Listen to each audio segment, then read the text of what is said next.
طبعا مليون مبروك لنادينا العظيم وجمهورنا العظيم جمهور نادي الزمالك. طبعا 3 نقاط وفوز مهم تقدر تبني عليه، تقدر بقى تقول بقى البدايه الحقيقيه كده وتقول بسم الله الرحمن الرحيم واسم نادي الزمالك وكره نادي الزمالك ترجع تاني. على فكره معانا مدرب كويس جدا ومعانا لعيبه انا شايف ان هم ممكن يكونوا مفيدين جدا لنادي الزمالك. عندك ناصر ماهر اللي بيقول خلاص انا رسمي لازم اكون في الملعب، لعيب كبير ولعيب يا جماعه. في لعيبه كده بان عليها ان هي ما بتخافش من الاهلي ودي اهم حاجه. وانا عندي اللعيب اللي يلعب ماتش الاهلي ده اهم لعيب في السنه. يعني انت عندك يوسف اوباما ما لعبش ماتش اهلي حلو مش عايزه. في لعيبه لعبت قدام الاهلي مش خايفين. ناصر ماهر ما بيخافش، عبد الله السعيد عمل جيم عالي جدا، نبيل عماد دونجا ولا اروع، محمد شحاته. ففي لعيبه كده متيابه كمان. اللعيب الصغير في السن ما خافش بعد اصابه زيزو ونزل وبيرقص وبي 18 وبيطلع من الكره. فانت عندك فرقه حلوه، فرقه بتقول سيف الدين الجزيري يا رب يثبت على كده، يا رب يلعب على كده. انت كنت باني خطتك تنقل كام نقله والكرات الطويله ورا مدافعين النادي الاهلي.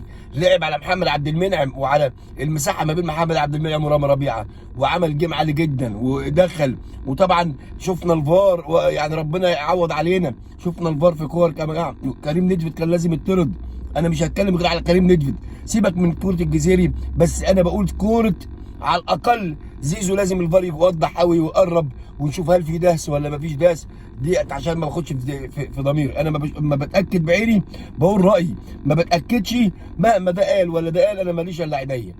لكن على الاقل كريم نيدفيد كان لازم يطرد في كورته واشتراكه مع ناصر ماهر بعد ما خد انذار، كان الانذار الثاني. واعتقد بعد الطرد ده انت المفروض تتسيد.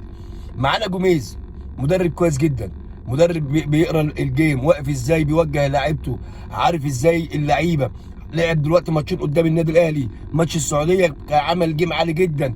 لولا الفار برضه ولولا ان انت ما استغلتش الحاله اللي انت كنت مستحوذ فيها كان ممكن تخلص الجيم. لا مدرب كويس. انت دلوقتي الكونفدراليه لازم تكون زملكاويه، الكونفدراليه بفضل الله وباذن الله لازم تكون زملكاويه، مفيش يعني خلاص كده. ولازم بقى تدخل على المنافسه في الدوري، ولازم اللعيبه اللي عندك دي كلها تاخد فرصتها. في لعيبه قالت خلاص ان هي موجوده.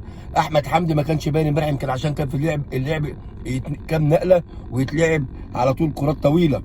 انا بامانه الله وعايز اقول لكم على حاجه، اللي بيحب نادي الزمالك ما يحبش لعيب اكتر من نادي الزمالك، واللي بيحب نادي الزمالك ما يحبش رئيس نادي اكتر من نادي الزمالك. يعني انا بصراحه اول ما شفت شيكابالا مش موجود، اول ما شفت مصطفى شلبي مش موجود، قلت الراجل ده ما بيدلعش، الراجل ده ما بيهزرش، الراجل ده احنا لازم نقف وراه. لا شيكابالا يهمني اكتر من نادي الزمالك ولا اي حد يهمني اكتر من نادي الزمالك.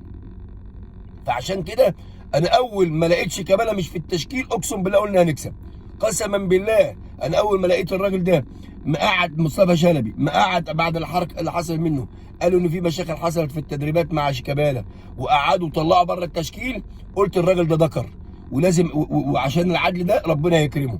وعلى فكره مصطفى شلبي عشان لعب ماتش واحد قدام الاهلي شاف نفسه. مع احترامي شفت ناصر ماهر يا جماعه في الشمال اللي مش مكانه بيلعب ازاي يعني. بس انا اللي واخد عليه بس نقطه انه مع جوميز محمد شحاته لازم يبدا من جنب نبيل عماد دونجا، لازم تلعب قدامهم بقى، تلعب احمد حمدي، تلعب قدامه عبد الله السعيد. انا بقول ناصر ماهر يلعب في الشمال زي ما كان مصطفى شلبي، لعيب قوي ولعيب يضم وعنده تمريرات قويه جدا. ويعني فنتمنى ونتمنى كمان ان احنا نشوف الفتره الجايه ان ما حدش يتدخل بقى، ما ندلعش اللعيبه مع احترامي الشديد. اللعيبه واخده حقها، ما يبقى ممدوح عباس ما فيش الو ورجعوا شيكابالا لا ما فيش. الراجل كلمته تمشي على التخين، اللي عايزه يقعد واللي مش عايزه يمشي.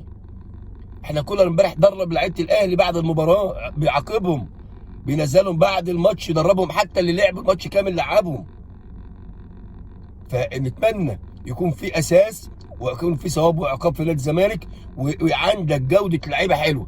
انا اللعيب اللي بيلعب ماتش الاهلي ده اللي انا عايزه، مش عايز اللعيب اللي بيلعب ماتشات كلها، لا انا عايز اللعيب اللي بيلعب ماتش الاهلي بس. ليه؟ لان ده اللي هيلعب ماتش الاهلي تبقى انت عارف انه لعيب كبير. ما لعبش ماتش الاهلي تعرف انه لعيب يعني على الله كده ما فيش كوره. لكن امبارح شفنا مباراه حلوه من الزمالك، كان في جمله بيلعبها بينقل ازاي. شفنا امبارح تالق لحسام عبد المجيد، عمل جيم عالي جدا. شفنا نبيل عماد دونجا بيقول انا لازم العب في منتخب مصر. شفنا محمد شحاته، شفنا ناصر ماهر لازم منتخب مصر. لا عبد الله السعيد ما شاء الله، مع انه يعني السن وبيلعبوا ديفندر يا جماعه سته، ازاي بينزل تحت ازاي. لا انا بقول عبد الله السعيد لازم تلعب. اذا انت عايز عبد الله السعيد يدي بقى ويديك كوره ويمتعك، ما تدلوش واجب دفاعي، خلي محمد شحاته ونبيل عماد دونجا وراه.